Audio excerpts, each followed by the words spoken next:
प्यारे बच्चों, हमारे चैनल द स्टार क्लास में आपका स्वागत है बेटा। अब बेटा देखो, मैं अवकलन पढ़ाया था इसके पहले 12th वालों को। अब क्या पढ़ेंगे? अवकलज के अनुप्रयोग। अवकलज के अनुप्रयोग मतलब क्या बेटा? जो अवकलन आपने पढ़ा है उसी का उपयोग कहाँ कहाँ होता है वो हमको पढ़ना है। तो पहला उपयोग कहाँ होता है? राशियों के परिवर्तन की दर। कोई भी राशि बदल रही है तो वहाँ पर हम अवकलन का प्रयोग करेंगे, उसके परिवर्तन की दर निकालेंगे। तो इसके पीछे का कॉन्सेप्ट क्या है वो देख लीजिए पहले।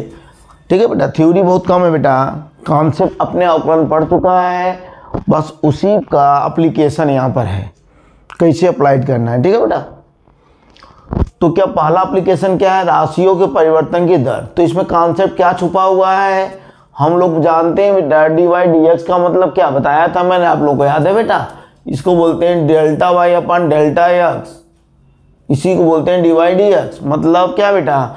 एक्स के सापेक्ष वाई कितना बदल रहा है ये बताता है आपका डी वाई डी एक्स। क्या है बेटा? एक्स के सापेक्ष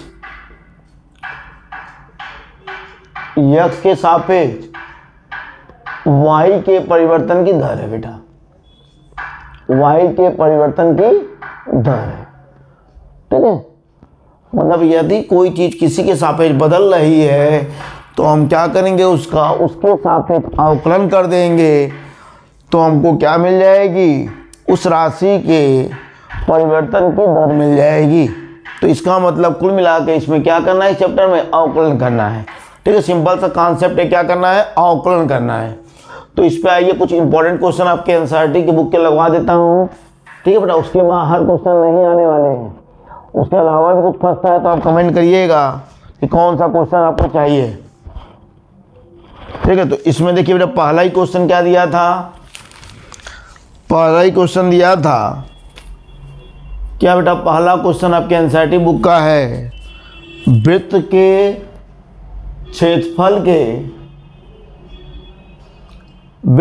क्षेत्रफल के परिवर्तन की दर ज्ञात कीजिए ना बेटा।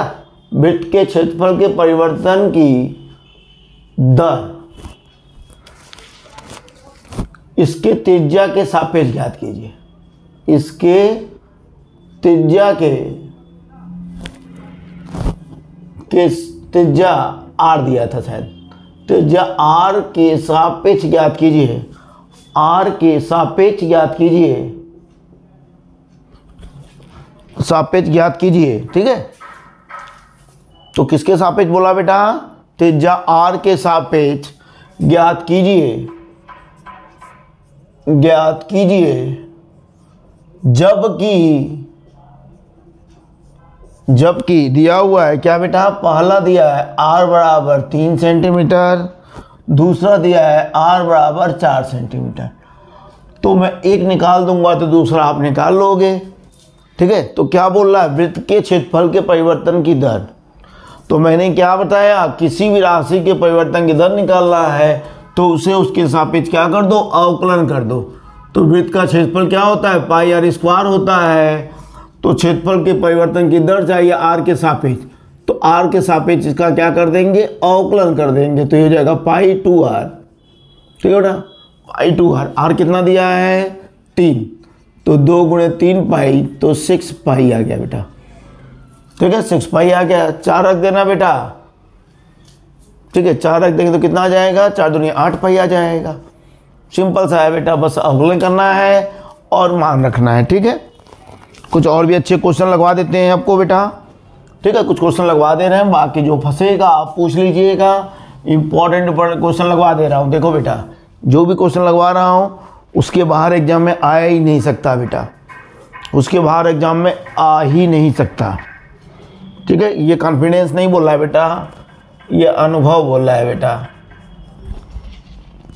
देखिए क्वेश्चन क्या है?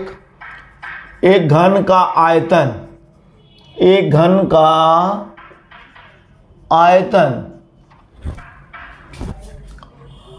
8 सेंटीमीटर क्यूब पर सेकेंड की दर से बढ़ रहा है ठीक है बेटा। तो हमको निकालना है क्या, पृष्ठ क्षेत्रफल, पृष्ठ क्षेत्रफल किस दर से बढ़ रहा है, जबकि इसके किनारे की लंबाई दिया है 12 सेंटीमीटर, किनारे की लंबाई दिया है 12 सेंटीमीटर। दूसरा क्वेश्चन आप देख लीजिएगा पूरा क्वेश्चन बेटा। एक घन का आयतन जो समझ में आ रहा है मैंने लिख दिया बेटा। एक घन का आयतन 8 सेंटीमीटर क्यूब पर सेकंड की दर से बढ़ रहा है, पृष्ठ क्षेत्रफल के परिवर्तन की दर ज्ञात करना है, जबकि भुजा कितना है बेटा, 12 सेंटीमीटर। ठीक है, अब देख लीजिए दूसरा क्वेश्चन है बेटा। तो क्या दिया है, घन के परिवर्तन की दर दिया है, किसके सापेक्ष बेटा, समय के सापेक्ष दिया है। dy/dt बराबर कितना बेटा, 8 दिया है सेंटीमीटर क्यूब पर सेकेंड। ठीक है, हमको क्या निकालना, पृष्ठ के क्षेत्रफल के परिवर्तन की दर निकालना है। तो देखो बेटा इससे क्या करेंगे हम, पहले आयतन मान लिया भुजा कितनी है बेटा, x है, तो घन का आयतन क्या होता है, v बराबर x3। तो dv/dt करना होगा बेटा ना, dv/dt निकालना है हमको, तो 3x² हो जाएगा, dx/dt हो जाएगा। देखो बेटा, तो यहाँ से देखो बेटा dv/dt दिया हुआ है 8 और x कितना दिया बेटा 12, तो 12/144 होता है बेटा dx/dt। तो dx/dt यहाँ से निकाल लोगे, उड़ा दें क्या बेटा, 8 एकम 8,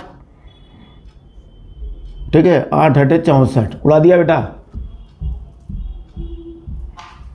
ठीक है, उड़ा दिया। dx/dt कितना, 1/54 हो गया।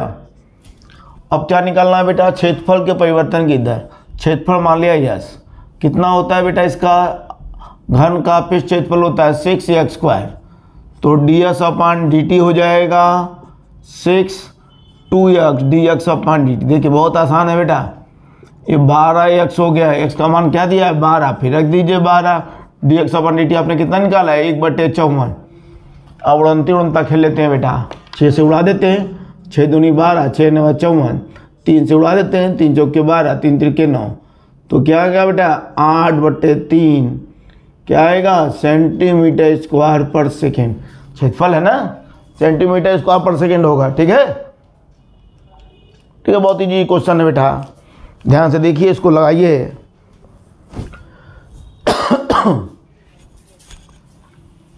ठीक है, ध्यान से देख लीजिएगा बेटा। पहले क्या किया मैंने, आयतन के परिवर्तन की दर निकाल ली। फार्मूला होता है ये बेटा, टी के सापेक्ष करना है ना, समय के सापेक्ष। dv/dt का मान दिया हुआ है, वहाँ से dx/dt का मान उठा लिया, और क्षेत्रफल पृष्ठ क्षेत्रफल ये होता है बेटा 6x², यहाँ पर इसका अवकलन कर दिया टी के सापेक्ष, और dx/dt का मान रख दिया, x का मान रख दिया बेटा। ठीक है, तो ध्यान दोगे बेटा तो चैप्टर बहुत ईजी है, ध्यान नहीं दोगे तो हर चैप्टर टफ लगेगा बेटा। ठीक है, नेक्स्ट क्या है बेटा, ठीक है, अच्छे अच्छे क्वेश्चन लगवा दे रहा हूँ, बाकी आप जो है लगाइएगा, पूछिएगा, इम्पॉर्टेंट क्वेश्चन लगवा रहा हूँ बेटा, इसके बाहर नहीं आने वाला है। एक 10वां क्वेश्चन देख लीजिएगा ध्यान से बेटा, अब पढ़ लीजिएगा, वहाँ पर मैं सिंपल सी चीज़ बता रहा हूँ। क्या दिया था क्वेश्चन बेटा, एक 5 सेंटीमीटर लंबाई की सीढ़ी है, 5 सेंटीमीटर लंबाई की क्या है, सीढ़ी है, और निचले सिरे के परिवर्तन की दर है 2 सेंटीमीटर पर मिनट। तो ऊपरी सिरे के परिवर्तन की दर ज्ञात करना है जब निचला सिरा क्या बेटा 4 सेंटीमीटर दूरी पर। ठीक है, आप बुक खोल के बैठिएगा बेटा, इस क्वेश्चन को देख लीजिएगा। ठीक है बेटा, मान लो ये दीवार है बेटा, ये सीढ़ी है, कितनी सेंटीमीटर लंबी है, 5 मीटर लंबी है बेटा। ठीक है, 5 मीटर लंबी है। तो मान लेते हैं बेटा निचला सिरा x दूरी पर है, और ये क्या बेटा y दूरी पर है। तो फिगर से साफ दिख रहा है बेटा, पाइथागोरस 25। तो क्या पूछा है बेटा, जब निचला सिरा 4 सेंटीमीटर दूर है, 4 मीटर दूर है, तो उस समय निकालना है। तो उस समय x का मान 4 रख देते हैं बेटा, तो y का मान उस समय क्या होगा वो निकालना पड़ेगा, 25। y² बराबर 25 - 16 बराबर 9, तो y बराबर क्या बेटा 3। मतलब जहाँ पर x हम 4 रखेंगे वहाँ पर y कितना रखना पड़ेगा, 3 रखना पड़ेगा। और क्या दिया है बेटा, dx/dt दिया है 2 सेंटीमीटर पर सेकेंड। ठीक है बेटा, आपको क्या करना है बेटा, क्वेश्चन को पढ़ लेना है पहले। अब क्या करेंगे बेटा, इसका अवकलन करेंगे, समझ गए होंगे आप लोग। dx/dt गिवन है, dx/dt दिया हुआ है, dy/dt पूछा है, तो कर दो बेटा 2 dx/dt प्लस 2y dy/dt बराबर 0 हो गया। तो y dy/dt बराबर क्या हो गया बेटा, 2 से 2 कट जाएगा, माइनस x dx/dt। अब सबका मान रख दो बेटा, y का मान 3 दिया है, dy/dt, x का मान कितना है 4 है, dx/dt का मान 2 है, तो dy/dt क्या आ गया, -8/3 आ गया। ठीक है बेटा, जो भी हो सेंटीमीटर पर सेकेंड या मिनट जो दिया हो बेटा। ठीक है, तो देखो माइनस का मतलब क्या हुआ कि x बढ़ेगा तो y घटेगा, जाहिर सी बात है, इसमें x को बढ़ाएंगे तो y क्या होगा, घटेगा। देखिए x को बढ़ाएंगे तो y क्या होगा, घटेगा। ठीक है, तो ऋणात्मक चिन्ह क्वेश्चन में नहीं लिखना है, आपको क्या बताना है कि 8/3 सेंटीमीटर पर सेकंड की दर से ऊपरी सिरा घटेगा बेटा, ऊंचाई घटेगी उसकी। ठीक है, ऊपरी सिरे की ऊंचाई क्या बेटा, घटेगी। ठीक है बेटा, इसको 10वां क्वेश्चन खोलिएगा बेटा, उसको लगाइएगा। ठीक है, समझिएगा थोड़ा सा, बहुत ईजी है, देख लोगे एक बार में याद हो जाएगा आपको। ठीक है, जितने इंपॉर्टेंट क्वेश्चन लगवा दे रहा हूँ, बोर्ड में इसके बाहर आना ही नहीं है, अगर एक चैप्टर है बोर्ड में तो। ठीक है बेटा, क्वेश्चन नंबर 11 लगवा रहा हूँ बेटा। क्वेश्चन नंबर 11 आपके बुक में दिया हुआ है बेटा, क्या दिया है, एक कण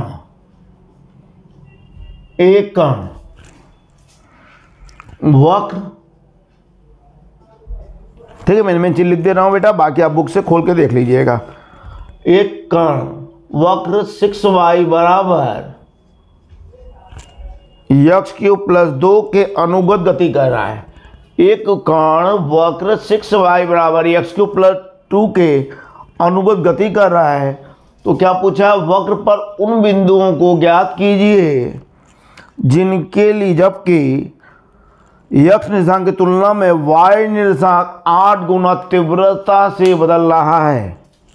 ठीक है बेटा, क्या निकालना है हमको, पढ़ लो क्वेश्चन ध्यान से, पहले पूरा आपकी बुक खोलिए, उसको क्वेश्चन को ध्यान से पढ़ लीजिए कि एक कण वक्र 6y बराबर x³ + 2 के अनुगत गति कर रहा है, तो उन बिंदुओं को ज्ञात करना है जबकि x निर्देशांक की तुलना में y निर्देशांक 8 गुना तीव्रता से बदल रहा है।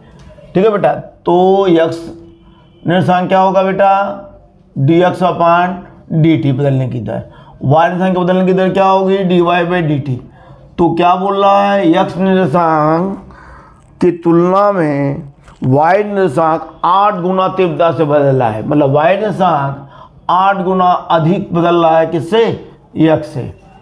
ठीक है, ये रिलेशन दिया हुआ है, तो वहाँ पर क्या बेटा दे देंगे, 6y बराबर x³ + 2 है, इसका हम अवकलन करेंगे तो आएगा क्या, 3x² dx/dt।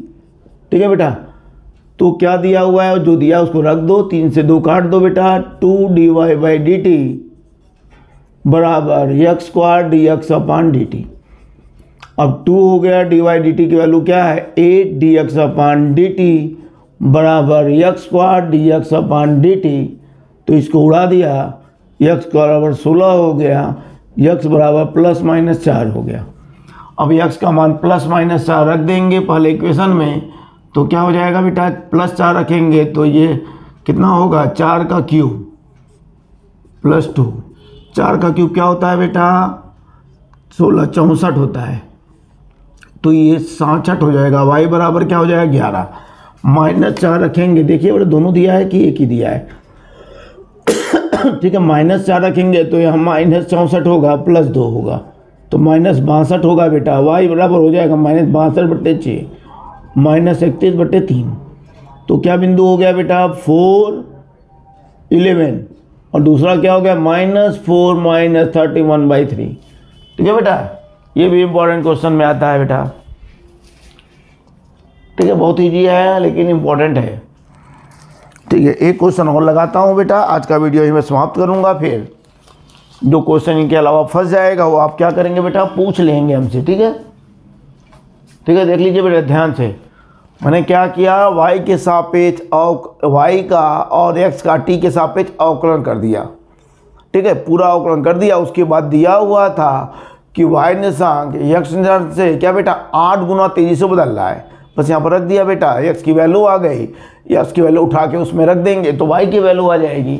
x की 2 वैल्यू आ रही है तो y की भी कितनी वैल्यू आएगी, 2 वैल्यू आएगी। ठीक है, लास्ट क्वेश्चन बता रहा हूँ बेटा, इसको आप लोग देखेंगे और आज की सभा यहीं पर समाप्त कर दूंगा बेटा। ये चैप्टर क्या बेटा लगाएंगे आप लोग, इसके अलावा कुछ क्वेश्चन फंसता है तो आप पूछेंगे, अदरवाइज कल जो है नया चैप्टर शुरू करूंगा बेटा, इसके बाद वाला जो रहेगा उसको पढ़ा दूंगा। तो अब देखो बेटा क्वेश्चन नंबर 14 बताने जा रहा हूँ। 14 क्या कर रहा है, एक पाइप से रेत, एक पाइप से रेत, एक पाइप से रेत क्या बोला बेटा, 12 सेंटीमीटर क्यूब पर सेकेंड की दर से गिर रहा है। ठीक है, 12 सेंटीमीटर क्यूब पर सेकेंड की दर से गिर रहा है। ठीक है, 14वां क्वेश्चन है बेटा एनसीईआरटी का। गिरती जमीन पर ऐसा शंकु बनाती है जिसकी ऊंचाई, देखो जो मेन चीज लिख दे रहा हूं, गिरती रेत जमीन पर ऐसा शंकु बनाती है जिसकी ऊंचाई सदैव आधार की त्रिज्या का 6वां भाग है। ठीक है बेटा, एक पाइप से रेत 12 सेंटीमीटर क्यूब पर सेकेंड की दर से गिर रही है। गिरती रेत जमीन पर ऐसा शंकु बनाती है जिसकी ऊंचाई आधार की त्रिज्या की 1/6 है। रेत से बने शंकु की ऊंचाई किस दर से बढ़ रही है, जबकि ऊंचाई कितना बेटा, 4 सेंटीमीटर है। ठीक है, तो इसका मतलब क्या हुआ बेटा, ऊंचाई के परिवर्तन की दर पूछा है, दिया क्या है बेटा, आयतन के परिवर्तन की दर दिया हुआ है। तो हम लोग क्या करेंगे, पहले बेटा इसका फार्मूला लिखेंगे शंकु का। शंकु का आयतन क्या होता है, 1/3 पाई आर स्क्वायर एच। तो किसके सापेक्ष पूछा है बेटा, एच के सापेक्ष पूछा है। तो एच का मान यहाँ से रख, आर का मान रख दीजिए बेटा, आर बराबर हो जाएगा कितना बेटा, 6h। उठा के यहाँ पर रख देंगे बेटा, तो ये बन जाएगा 36h क्यूब हो जाएगा ना बेटा, एच स्क्वायर इंटू एच। तो ये कितना हो गया, 12, आयतन हो गया 12 पाई भी तो रहेगा, 12 पाई एच क्यूब। तो अब dv/dt निकालेंगे बेटा, तो आएगा कितना, 12 पाई 3h स्क्वायर dh/dt। तो dv/dt कितना दिया है, 12 दिया है, ये 12 पाई हो गया, 3h का मान 4 दिया था बेटा, तो ये 16 हो जाएगा dh/dt। 12 से बड़ा उड़ा दिया बेटा, तो dh/dt कितना हो गया, 16 48, 1/48 पाई। ठीक है बेटा, सेंटीमीटर पर सेकेंड हो जाएगा, समझे बेटा। ठीक है, पहले हमको एक समीकरण बनाना होता है ना बेटा, एच और आर में रिलेशन दिया था तो हमने आर का मान रख दिया तो एच में बन गया, और dv/dt दिया हुआ है, dh/dt पूछा था उसको निकाल लिया। ठीक है बेटा, समझ रहे हो ना मेरी बात। आपको क्या करना है, जितने क्वेश्चन बनाए उनको देखना है, जो क्वेश्चन बचे हुए हैं उसमें कुछ फंसता है तो आप क्वेश्चन नंबर डाल दीजिएगा, नेक्स्ट वीडियो में उसको लगा दूंगा। उसके बाद हम लोग नया चैप्टर शुरू करेंगे। ठीक है बेटा, अब बोर्ड नज़दीक आ रहा है, थोड़ा पढ़ना पड़ेगा बेटा आप लोगों को।